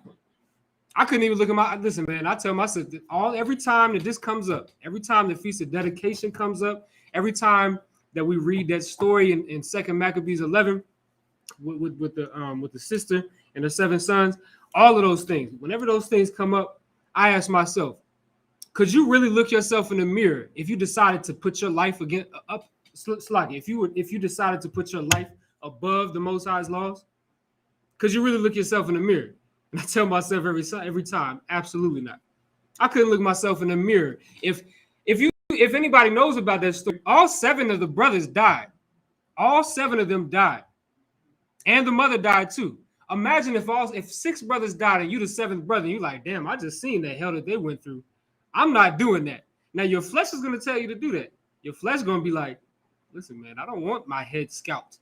I don't want to get boiled in water. I don't want my arms to get cut off, my fingers to get cut off, my legs to get cut off. And then the screams is not in the book. So you can't even imagine the screams and the terror that they were going through. Imagine being a 7th brother and saying, no, I'm not going to do that. I'll just eat the pork, man. Give me that bacon. Imagine going home that day and looking yourself in the mirror. Some niggas can. I can't. In One West, we can't. We couldn't. We'd rather just die. Just like Mattathias said, I'd rather die than to disobey the laws of my forefathers. You want to say something? You would feel like a coward. You would feel like a coward. You feel like Judas, how he felt when he seen what was going on with the Hawashai. Right. Going through that whole thing, and then you doing that to your brother. Hey, man. Yeah. It was like, and then he killed himself. He killed himself. Exactly. You know what I'm saying? Like, think about that. That's a perfect example. Most High in Christ for that example, because that's the perfect example. Judas killed himself because he turned Christ in. Judas went and he hung himself because he turned Christ in. And when he turned Christ in, he wasn't thinking about that. When he turned Christ in, he was thinking, for one, you got to understand the mindset that he was in. The Romans had him like, basically, if you don't turn him in, we're going to kill you anyway. But if you do, we'll give you these 40 pieces of silver. So he like, well, shit, that's a win-win. And at the time, so he get that 40 pieces of silver. He turned Christ in. Man, listen, he felt so bad after Christ had died, he went and killed himself. because he couldn't handle it. Because why? Because he couldn't even look himself in the mirror. Because he knew, like you just said, he was a coward. And you, man. And another good example is Peter. That's that gift that destroyed the heart. That's that gift. That gift definitely destroyed the heart because he lost his wits and killed himself. But even Peter, right? What happened with Peter? Peter was told by Christ, listen, before the cock crow, meaning before the morning time come, you're going to not deny me thrice. You're going to deny me 3 times. And what happened? 3 people came up to him and asked him, you know this cat? Now, what was they doing when they asked him, do you know this cat? If he knew the cat, he was either going to have to turn him in or he was going to have to die. That was what was going to have to happen. Peter knew that. He said, no, I don't know him. So each 3 times he said, I ain't know him. When that cock crow in the morning, when that rooster crow, you know, a rooster crow in the morning time when it's time for you to wake up, right? When that cock crow in the morning, he realized how much of a coward he had been. And when you read the scriptures and you analyze them, Peter never went back to that same mindset. He understood that he could never be a coward ever again, right? And some cats got to go through that. I heard General Muhammad say that, man. Some cats got to go through that and realize how much of a coward that they actually are. Because so many people can talk the talk, but not everybody can walk the walk. Sometimes you got to be put in your place, and that's what happened to Peter. But I don't want to go too far off, right? That was an excellent example though with Judas, right? Let's keep going though, right? Verse 51. Verse 51. Call to remember what acts our fathers did in their time, so shall ye receive great honor and an everlasting name. Was not Abraham? So now we about to go into all of the forefathers, our forefathers, right? That they actually they called on the Most High, right? And they had the strength in them. They had faith, true faith, right? He said, "Call to remembrance what acts our fathers did in their time. So shall you receive great honor with an everlasting name." You're going to receive the same honor that these brothers received. Why? Because you're going to give your life for the law, just like Abraham was willing to give his. Not only his, but he was willing to give his sons. What happened, right? Let's read it, right? Read verse 52 again from the top if you could. Verse 52. Was not Abraham found faithful in temptation, and it was imputed in him for righteousness? So he was found faithful in temptation. How tempting would it be for the Lord to tell you, you got to sacrifice your only son? You got to kill him. How tempting would it be for you to be like, I'm not doing that. I'm not doing that. That's crazy talk. I must have schizophrenia or something because that's crazy, right? There's some weird voices in my head telling me, I'm not doing this. But he had faith. And when he was put to the test, his faith was put to the test. And it was accounted to him for righteousness because he said, listen, whatever the Lord tell me to do, I'm going to do it. All right, keep going. Verse 53. Joseph, in the time of his distress, kept the commandment and was made Lord of Egypt. Right, so now Joseph was sold into captivity by his own brothers. By his own brothers, he was sold into captivity. And he went into Egypt, an enemy. You can read that in the book of Genesis. Egypt was an enemy to the children of Israel already. Think about that, and just think about how small we were then. It's a lot, but you can find that in the book of Genesis, right? And he was made Lord in Egypt. What I always like to say, like a vice president, because he was literally damn near second in command in Egypt. He was calling shots. He was taking care of everything, right? He found favor. But how did he find that favor? By being a wicked nigga? No, he kept the law of the Most High, which also goes to show you, I bring this up in one of my classes, that the law was here far before the book of Exodus, before the law was written down. There was always an oral law, right? And Joseph kept that oral law. And that's why he found favor in the sight of the Egyptians, right? And especially because he had divine power from the Most High, because he was able to interpret dreams. If anybody knows about the history of Joseph and Pharaoh, Pharaoh knew he could trust Joseph when he properly interpreted Pharaoh's dream, right? He was able to find trust that way. But that was only because the Lord was with him, right? But keep going. Verse 54, Phinehas, our father. And we can drop that. It's going to go through a bunch of different examples, right? So So you got Phineas, you got Jesus, which Jesus in verse 55 is talking about Joshua. We all know that the favor that Joshua had, right? There's a whole book written about the book of Joshua when he led the children of Israel through the land of Israel. Caleb, we all understand Caleb. David, we all understand what David did. David was a man after the Most High's heart. Elias, which is Elijah, we all understand that Elijah he never tasted death because he was caught up into the clouds of the Most High, right? Ananias, Azarias, and Misael, right? They were saved out of the flame. This is talking about Meshach, Shadrach, and Abednego, right? When the king of Babylon threw them into the furnace for them to die, right? For them to get burned up, and the flames didn't even touch them, right? Why? Because of their faith in the Most High, right? Daniel, for his innocency, was delivered from the mouth of the lions. Remember, Daniel was thrown into the lions den.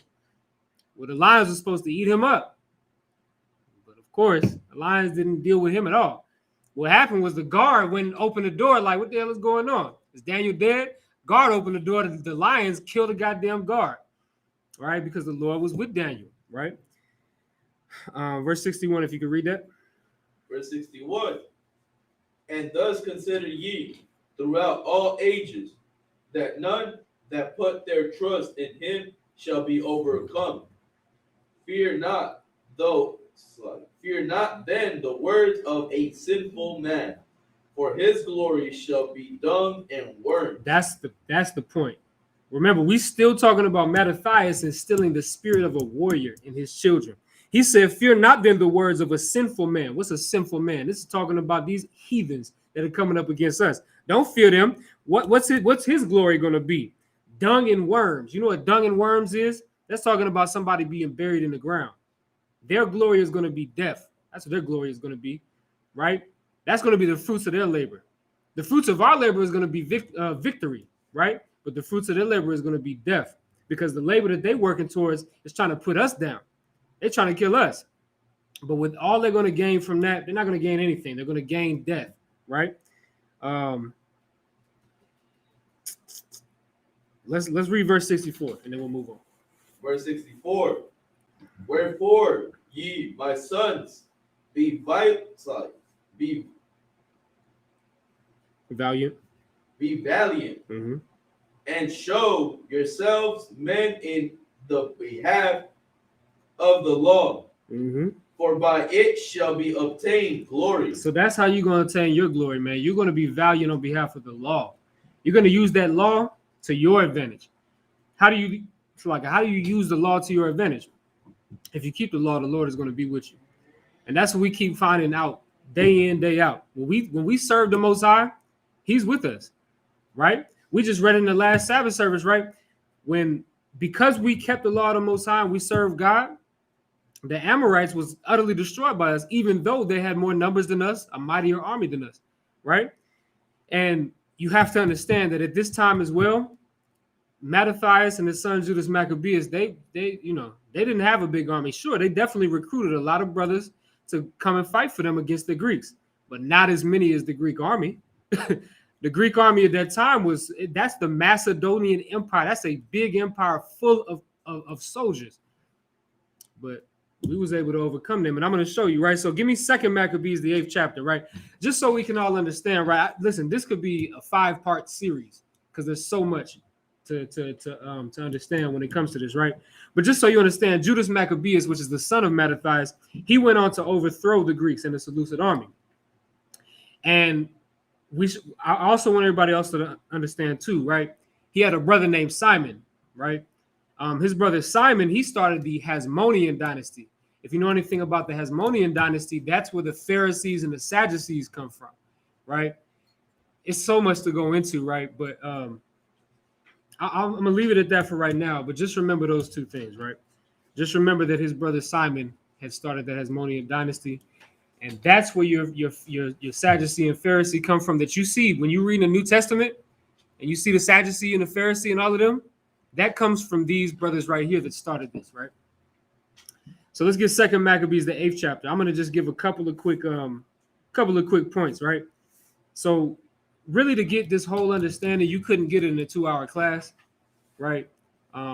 because the book of First and Second Maccabees it's their history books. That's really what they are. And so when you go into these books, you're going to get the entire history of of the Maccabees and where the Feast of Dedication comes from. So I'm kind of giving y'all like a crash course right now, right? But you should really take the time out on your own to read these books to really get the full understanding. But I'm gonna give you my favorite parts. Let's get Second Maccabees, the 8th chapter. Let's read 34. Verse slide. Book of Second Maccabees, chapter 8, verse 34. As for that most ungracious Nicanor, right? So read that again. As for the most ungracious Nicanor. So Nicanor, right? Nicanor was a Seleucid general. He was a general in the Seleucid army, which is, of course, under Antiochus, right? If anybody remembers in the beginning of this class, I was talking about how when Alexander died, his kingdom, or whatever you want to call it, was set up under 5 rulers. One of them was Seleucus. Out of Seleucus came Antiochus, right? In the Seleucid dynasty, or in the Seleucid empire. Going on down, there was a general named Nicanor, right? So we're still dealing with the same people, right? So as for that most ungracious Nicanor, this cat was terrible. You'll read about this cat doing terrible things to Israelites when you go and read through the book of Maccabees, right? Keep going. As for that most ungracious Nicanor, who had brought 1,000 merchants to buy the Jews, he was through the help of the Lord brought down by them, of whom he made least account. So of whom he made least account, right? So remember, this Nicanor, this was a terrible cat. And he had brought 1,000 merchants to buy the Jews. He was selling us, man. He was selling us as slaves and bondmen and bondwomen. That's what he was doing. But because of the help of the Lord, he was brought down by the same people that he was selling, which was us. He was brought down by us, specifically and namely Judas Maccabeus and his mighty army, right?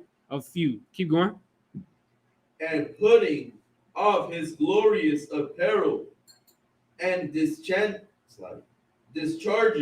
his company, he came like a fugitive servant through the midland of Antioch, having very great dishonor, for that his host was destroyed. Right. So now listen, it says he was through the help of the Lord brought down by them, right? Of whom he made least account, talking about us, right? We brought him down. And putting off his glorious apparel, which of course this cat, he's a Greek general, so of course he think he hot stuff, right? So he dressed up in the most glorious apparel that he could get his hands on, which you see all throughout the Greek empires and the Roman empires, right? They dress nice, right? And discharging his company, he came like a fugitive servant through the midland unto Antioch, having very great dishonor, for that his host was destroyed. We had at this point in Second Maccabees, the 8th chapter, we had destroyed all of the hosts of the Greeks, man. We was on top. And that was like, where the hell is this coming from? Because we had killed many of them, right? Keep going. Thus he that took upon him to make good of the Romans their tribute by means of the captives of Jerusalem, told aboard that the Jews had God to fight for them. Had who? Had God to fight for them. Listen, man, those same people, right? So it says, thus he that took upon him to make good to the Romans their tribute by means of captives in Jerusalem, told abroad that the Jews had God to fight for them. The same people that tried to come up against us and had us in captivity and tried to sell us to other people, they said they had to tell the people that they were trying to sell us to, they said, listen, man, we can't deal with these cats because God is with them. It don't matter how many troops and how many armies we send up against them, they're destroying us. Like I said, in order to get this full context, you really got to read the whole book and see how many battles we utterly destroyed these goddamn Greeks in. We utterly destroyed them. I mean, it was battles where we had a couple hundred of us and thousands of them, tens of thousands of them. And we knocking their ass down. That's how them battles was going. So these cats like, listen, man, the buck stops here. We cannot fight these guys. It's impossible. So the same people, now remember, you have to also understand, put yourself in the mindset of the business aspect of this. The same people that's supposed to be selling us to these other nations and sell us to these other people, they can't sell us because we're not going for that. So now they got to go and tell them, hey, man, they're not going for that because the Lord is with them. Right? Keep going. And therefore they could not be hurt because they followed the laws that he gave them. Listen, man, that's why we couldn't be hurt, because we follow the laws of the Lord. And so now imagine what type of problems and issues you're going through in your life today. You think outside entities can hurt you. You think somebody could put their hands on you and you following the Lord? It don't work like that, man. If you truly following the Lord is going to protect you. You think you're going to be the next George Floyd, the next, Breonna Taylor? You're not going to be in that type of position, man. The Lord not going to put you in that type of position. You just have to follow the Lord with your whole heart. Sometimes we think we're doing that, but we're really not. You have to put yourself in the shoes of these brothers. These brothers that was willing to die. These brothers that was willing to put in the work. You think they wanted to be living in strife their whole life? These brothers spent their whole childhood fighting against these white people. Think about that. Their whole childhood, they didn't play with, NASCAR trucks and toys, and I don't know what kids play with, right? But point being is, they wasn't playing with toys. They was out there killing people. They was out there putting people to death. That's what they was doing. You think they wanted to do that? But they did it because it's their duty, man. So now you got to take that on a small scale and look at even the sisters. The sisters got it the same way. You're not going to be out on the front lines putting niggas to death. Absolutely not. We're not going to allow that. We're going to be doing all of that work. But you still got your own duties. And you still got your own battles to fight. And you got battles, man. And we understand that in ISUPK. We understand that. The brothers get it. We get that you have your own battles. And we're going to help you fight them. But nonetheless, the battles still got to be fought. It's not easy serving God. And that's evident in this book. Like I said, everybody should please on your own time go and read this whole thing. Right? But that's the point, right? Because the Lord was with us, we couldn't be hurt. There wasn't nothing nobody could do to us. Right? And they was perplexed. Like, God damn, ain't nothing we could do to these cats because the Lord is on their side. And why? Why was the Lord on our side? Because we followed the laws that the Most High gave us. That's an excellent scripture. Everybody should highlight that in their book. 2 Maccabees 8:36. Nobody could touch us because we follow the laws of the Most High. Now let's get to let's finish it off, right? Let's get 2 Maccabees, the 15th chapter. We're gonna get where this day comes from. Why are we celebrating this day today, 2,500 years later? We're gonna find that out right now, right? We all understand what just happened. Like I said, I've kind of gone through the main points of this. But we really want to get to the bottom of it, right? Why do we celebrate this every year, right? Let's give 2 Maccabees 15 and 21. Book of 2 Maccabees, chapter 15, verse 21.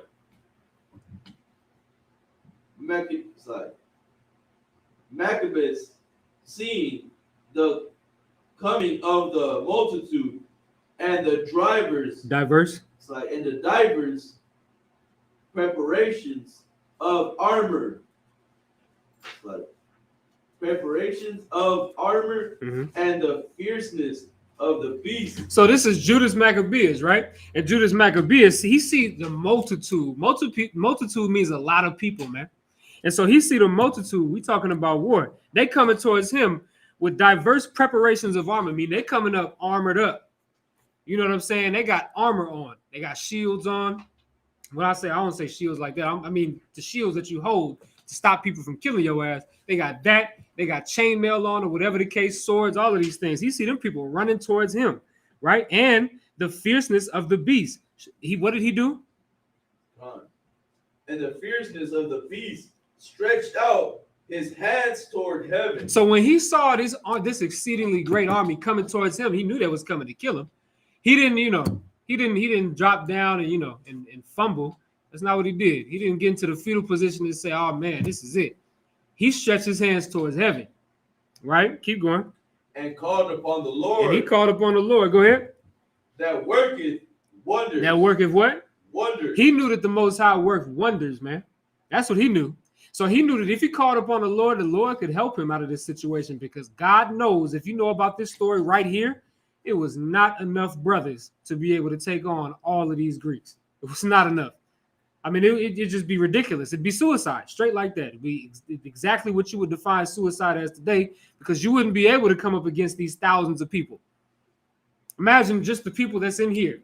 Imagine 5, 6, 7 people going up against thousands of people. It would be retarded for us to take that battle. It'd be dumb. But this brother decided, listen, man, I'm not going to rely on my brute strength. I'm not going to rely on on my bravery. I'm not going to rely on none of that. I'm going to rely on the Lord. Why? Because the Lord worketh wonders. And he can make the few of us kill and slaughter all of these goddamn Greeks. Keep going. Knowing that the victory cometh not by arms. That's what we got to understand, man. The victory don't come by arms. It don't come by how strong you are. I didn't see, and this is true even in the streets. I done seen the biggest niggas get knocked down by a little nigga, little skinny nigga, because he got a glass jaw, whatever the case. I done seen it happen to the best of them. I don't mean nothing, man. That big brute strength. Now, of course, go work out. Get big if you want to get big. That's a good thing. It's good to have strength, absolutely. But don't think that that's where your true strength comes from, because, like I said, you can even go back into the book of Chronicles and see where David was a little nigga. He was a little baby boy. He went up against a 7'5" giant. I think it was 8 foot tall, actually, right? He went up against Goliath, and he was able to put him down. Why? Not because of his brute strength. He was a little nigga fighting a big nigga, because he put his strength in the Lord. That's where he put his strength. He didn't put his strength in his little bitty arms, little teenager arms. He didn't do that. He put his strength in the Lord. And that's what mattered. I mean, it's like that's what Judas Maccabeus also understood. He understood that strength don't come by your arms, meaning your power, right? Keep going. But even as it seemed good to him, he giveth it to such as are worthy. He give it to such as are worthy, man. He only gonna be on your side if you're worthy for him to be on your side. Now, you got to ask yourself, that's a self-examination question, man. You got to examine yourself and think to yourself, are you really worthy of the Most High to be on your side? Because the Most High was on David's side. He called him a man after his own heart. Are you on that level? Are you on Esther's level? Are you on her level? You got to really examine yourself, right? And you really have to make sure that the Most High is really on your side. Right. Because if he's not, you're going to get yourself into a situation like this and you're going to fail. Because you're going to call on the Lord. He going to be like, nigga, I've been waiting to kill your ass. I've been waiting to put you to death. These are the right niggas to do it. I'm going to let them kill you. You really have to make sure that you're in the Most High's good graces, man. But the thing is, these brothers made sure. They didn't think they were sure. They didn't think they were sure. They knew they were sure, right? They knew that they was in the Most High's good graces. And what happened? We're going to find out. Keep going. Right. Therefore, in his prayer, he said after this manner, O Lord, thou didst send thine angel in the time of Ezekiel, king of Judea, and didst slay in the host of Sennacherib, Sennacherib.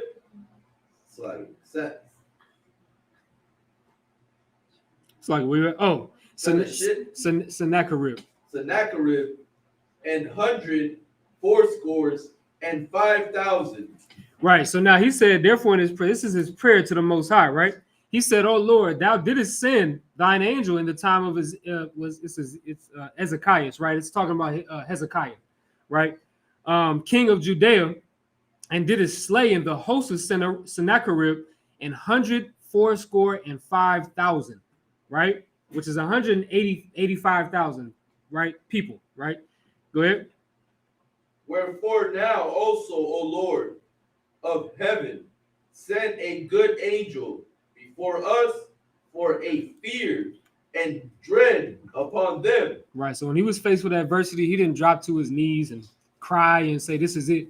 He prayed to the Lord because he knew that's where his power came from, right? He said, "Do the same thing." That's what sometimes you got to do that. If you find throughout all throughout the Bible, you'll find that sometimes you have to provoke the Most High with things that he's done before to do things now, right? And just like how you see, he's talking about a time when the Most High sent an angel to protect King Hezekiah, which is one of the most righteous kings in Israel, right? To slay 185,000 of its enemies.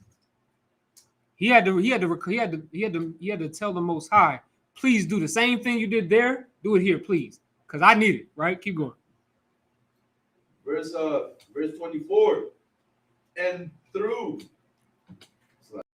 the might of thine arm, let those be stricken with terror and come against thy holy people to blasphemy. And he ended thus. Right. So then he ended his prayer. It wasn't, it wasn't like they just prayed probably for 30 minutes straight in there. The Lord don't want you to hear that vain, it's like he don't want you to, babble to him and have a bunch of vain babbling in it. That's not what he want to hear. He wants you to get straight to the point. Get what do you want? And this brother knew exactly what he wanted. And he told the Most High, I want you to kill these cats for me, man. That's what he want. I want you to deliver them into my hand. Right? Keep going. Then Nicanor and they that were with him came forward with trumpets and psalms, and Judas and his company encountered the enemies with invocation and prayer, that fighting with their hands and praying unto God with their hearts, they slew no less than 30 and 5,000 men. How many? 30 and 5,000 men. And you know how they did that? They knocking these cats off. They knocking these cats off fighting with their hands, but at the same time, they're praying unto the Most High. That's that, man. Listen, that's a warrior spirit. That's the spirit that you got to have, man. He said, listen, when you really think about what was really going on, they fighting all of their enemies, right? Coming up against their enemies, but in their mind, they're not thinking about, oh man, what if I get hit? No, they're just praying to God, man. And that's why they were able to slay how many?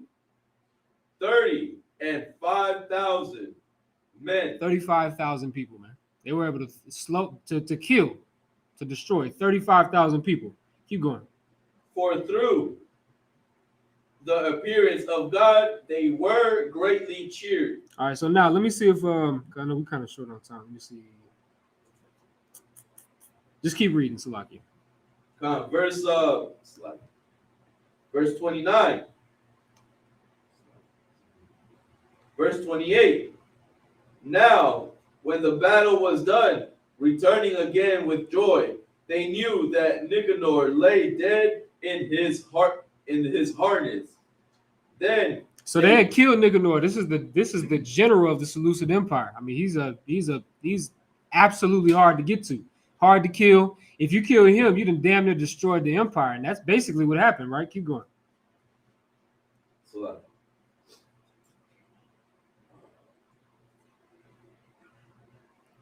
Then they made a great shout and a great noise, praising the Almighty in their own language. And Judas, who was ever the chief defender of the citizens, both in body and in mind. Mind. That's right. Right. So Judas, he was the chief. He was the chief defender of the citizens, both in body and in mind. Now, how was he the chief defender of the citizens, both in body and in mind? In body, he was just killing people, right? He would go to war. He'd be on the front line, straight like that. He'd be on the front line, and he'd be putting people to death for the Lord. But how was he the defender of the people in mind? He put the Lord first. So he was putting the commandments first. So he wasn't like our oppressors' military. He wasn't like Esau's military. Where it was just like, no, you got to go kill those guys. You know what I'm saying? They call them all types of names, right? Hajis, they call them sand niggas, all of those things, right? And they basically just put hatred in their heart for them. Yeah, I know that's crazy, right? But point being is, Judas was like, he would remind his brothers, like, look, this ain't for me, this ain't for you, this ain't even for our grandchildren to come. This is for the Lord, man. Because without the Lord, we ain't got no grandchildren to come. So he was the defender of his people in body and in mind. And that's what you got. You really have to have that type of leader. That's why Commander General Yohana is that leader. And he creates more leaders just like him every single day. Every single day, he creates more leaders just like him that are willing to put their body and their mind on the line, right? Sacrifice their entire lives for this truth, to raise more warriors up, to raise more righteous sisters up, right? But let's keep going. And who continued his love toward his countrymen, all his life. He loved his people. Keep going. And commanded no strike of Nicanor's head. Commanded to strike. And commanded to strike off Nicanor's head, and his hand with his shoulder, and bring them to Jerusalem. So he commanded these brothers to cut off the head of Nicanor, which is this general, right? Commanded him to cut off his head and his hand with his shoulder and bring them unto Jerusalem. Verse 31. So when he was there and had called them of his nation together and set the priests before the altar, he sent for them that were of the tower and showed them the vile Nicanor's head. See, he called him vile Nicanor because this was a terrible bastard, man. He was selling our people, right? Just like you see our oppressor today selling us, just like you saw in the times of slavery, selling us, selling the so-called Native American Indians, right? That's a vile man that did those things. And so when he saw Nicanor's head, he called it vile. Keep going. And the hand of that blasphemer, which with proud brags he had stretched out against the holy temple of the Almighty. And right, so that same hand that was brought to him, the same hand that was brought and presented to Judas, right, is the same hand that Nicanor had stretched out against the holy temple, right? Saying, go and do this and do that, right? And sacrifice this and sacrifice that, right? Basically, that's, he was giving orders with his hand. That same hand, it was dead now. Keep going.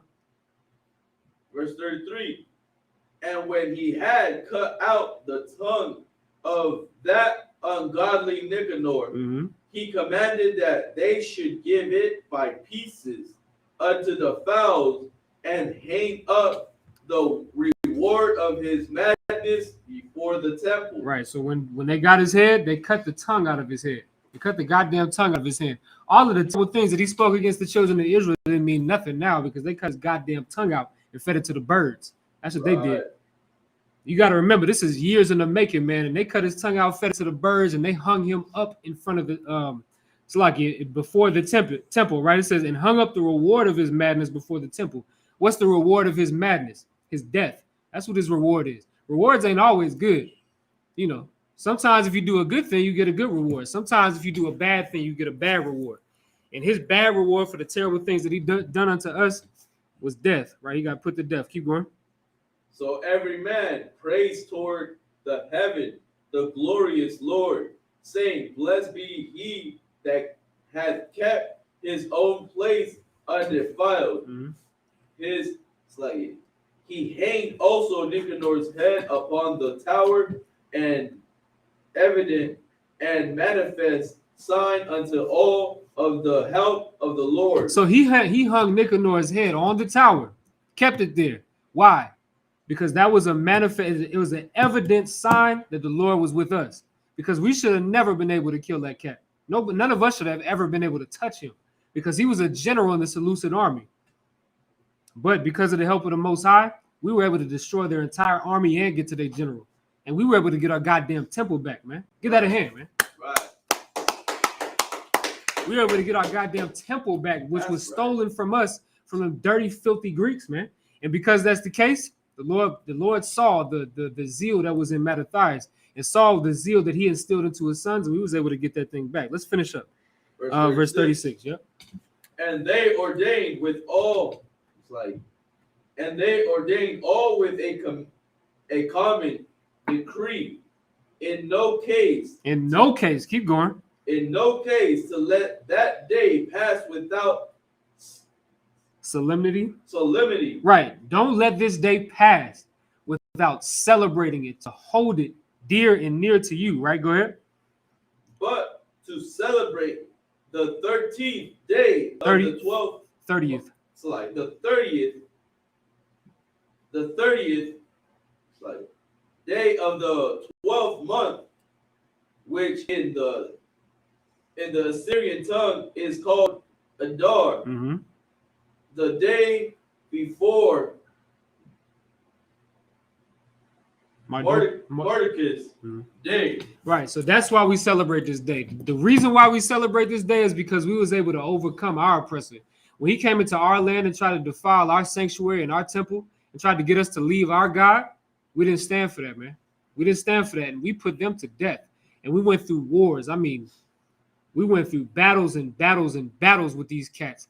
When we had few men, it wasn't nobody wanted to serve the Most High and die for him.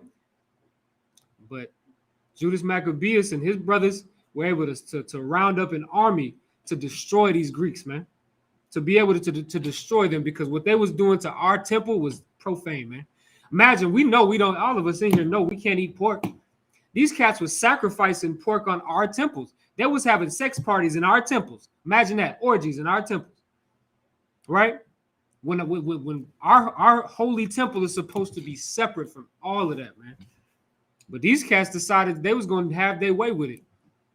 Well, the Lord saw that, and he gave us strength. He gave Mattathias and his son Judas Maccabeus and all of his brothers strength, and all of the army that they got together gave them strength to defeat these people, which, like I said before, it shouldn't have been able to happen. If it wasn't a God, if it wasn't a Most High power in heaven, we wouldn't have been able to destroy them cats, man. But because there was a power in heaven, we were able to rededicate the temple. And that's what today is about. We were able to rededicate that temple, because that temple was originally dedicated to the Most High. And we were sacrificing the holy thing unto the Most High on that altar. But those Greeks, they dedicated it to their gods and dedicated it to all their filthiness. Right. When we got it back, we rededicated it, man. And we fixed it up. And we put new things up, man, and we cleaned it up. We got rid of all of that filthiness that was in there, and that's what today is about, right? So with that, we're going to close out. It's like we got like 5 minutes. We got 5? I just want to put up these curses if I could. Let's get it. All right, everybody, I'm out. Need to stand. Let's face the east. We're just going to get these curses. We're going to curse all of our enemies, right? Today is about defeating our enemies, right?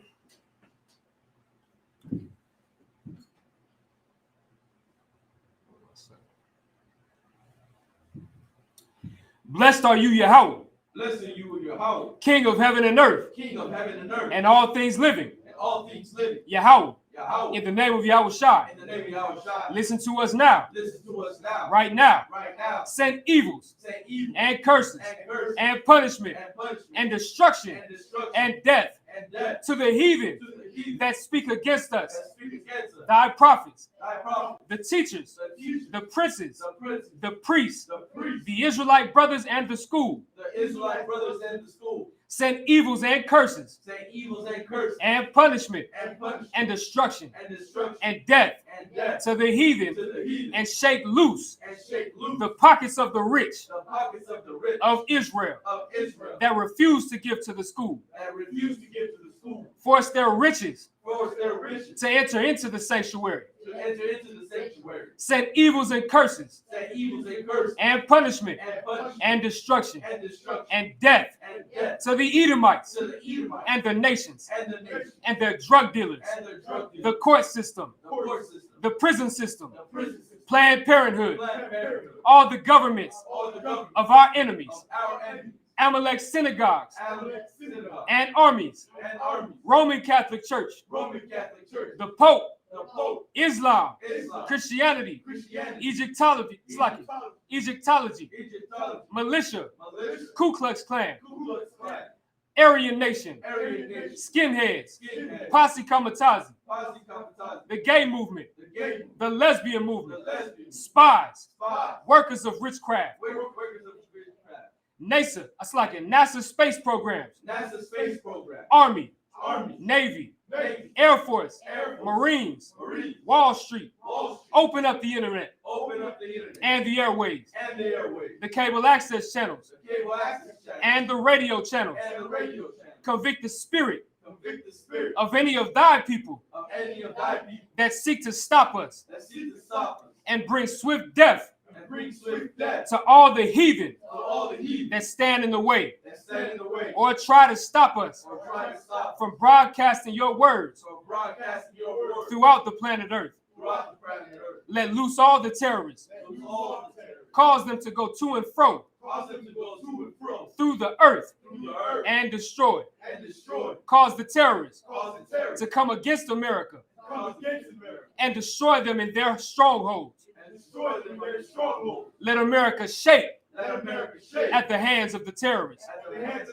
Let Yahushua, Michael, and Gabriel come down with the flying saucers and kill all the heathens that come up against us as we speak thy word. Cause it to be known by all that is by all that it is the angels that have done it. Cause it to be spread through the media throughout the whole world.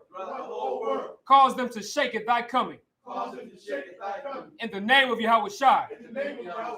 Thank you always. So be it. Sorry while you're shopping, we could be seated. Brothers, stay standing. All right, we're going to go ahead and salute out. Just feast of dedication for tonight. Men of Israel, Amajim. That's like Amajim Shabbat. Amajim, Barak, Yahweh, Shem, Yahweh, Shai, Barakatham. Sorry towards the sisters. Sisters, Amajim. We'll give the sisters a courtesy salute as well. Men of Israel, Amajim Shabbat. Amajim, Barak, Yahweh, Shemar, Latham, Bashem, Yahweh, Shai. Yajim Matah. Feast dismissed.